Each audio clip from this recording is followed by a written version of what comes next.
Social మీడియాలో ఒక video బాగా ట్రెండ్ అవుతుంది. అండ్ రోజా గారిది.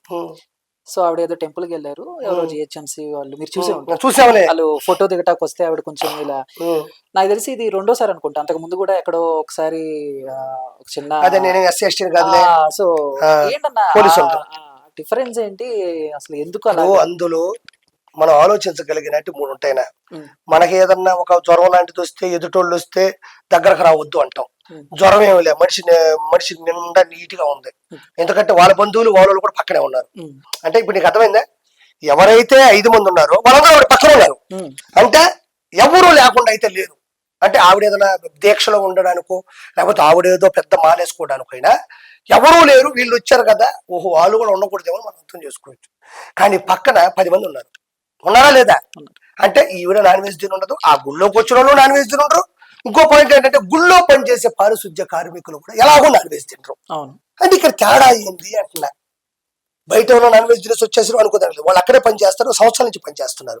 నీ పక్కన ఎవరు లేరు అంటే 10 మంది ఉన్నారు. వాళ్ళు అడగకుండా వచ్చి పని పడిపోయారంటే లేదు, మేడం మేడం అని వస్తా ఉన్నారు. వాళ్ళు అక్కడే ఆపాడు, ఓకే డన్ ఆపాడు, ఆపింది. ఈ మధ్యలో ఎవరికైనా ఫోటో ఇస్తుందేమని ఆపింది అనుకుంటే, ఆ తర్వాత కూడా ఫోటో ఇలే, ఆడే ఆపేశారు. నేను చెప్తున్నా, ఈరోజు రోజా చేసిన అవినీతికి, అక్రమాలకి, అక్రమంగా సంపాదించిన ఆస్తులకి, అడ్డదిడ్డంగా సంపాదించిన ఆస్తులకి వాళ్ళిద్దరూ ఆవిడ దగ్గరికి వెళ్ళకూడదు. వాళ్ళిద్దరు చీ కొట్టాలి. నేను అనుకున్నా వాళ్ళిద్దరు చీ కొడితే బాగుండేది. ఈవిడ గురించి ఇంకా వాళ్ళిద్దరు తెలియదేమో అనుకున్నా. 100%. నేను రీజన్ చెప్పా, ఆవిడ ఏమైనా దీక్షలో ఉంది అనుకుంటే ఆ పక్కన అసలు ఉండకూడదు, 4 ఉన్నారు. నాన్ వెజ్ తింటారా అని అనుకుంటే, గుళ్ళో ఎవరు నాన్ వెజ్ తింటారు, గుళ్ళో పనిచేస్తారు అసలు తినరు. అలాంటప్పుడు వాళ్ళకి రెస్ట్రిక్షన్ ఎక్కడి నుంచి వచ్చింది అంటాను నేను. ఆపింది ఒకటే షాట్, అది 2 షాట్లు కటింగ్లు కూడా కాదు. ఆపింది, ఫోటో దిగారు, వెళ్ళిపోయారు. కట్ చేస్తే ఆ తర్వాతనే పిలిపించి ఫోటో ఇచ్చేదంటే అది కూడా లేదు. సరే ఇంకెవరితో ఫోటో దిగుతున్నావు ఆగండి నేను చెప్పడానికి కూడా లేదు, ఏం లేదు అక్కడ. సరే పోనీ అబ్బా, ఇంత రచ్చ జరుగుతుంది, ఇది ఖచ్చితంగా చెన్నైకి వెళ్ళి ఉంటుంది.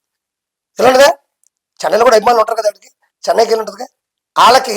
సరే ఈవిడ పక్కన పెట్టిన వీడియో మాత్రం బయటకు వచ్చి, మిగతా వీడియో వాళ్ళ దగ్గర ఉంటుంది కదా, ఆ ఫోటో నీ బయటికి రావాలి కదబ్బా. తప్పు చేసింది. ఓకే, ఏం లేదన్న చిన్న డౌట్ ఇంకోటి. సో బేసిక్గా మీరు వచ్చింది యాక్టింగ్ అండ్ జబర్దస్త్లో చేశారు, చక్క స్కిట్లు చేశారు. అండ్ అంటే సినిమా వేరు రాజకీయం వేరు అని అంటూ అవును.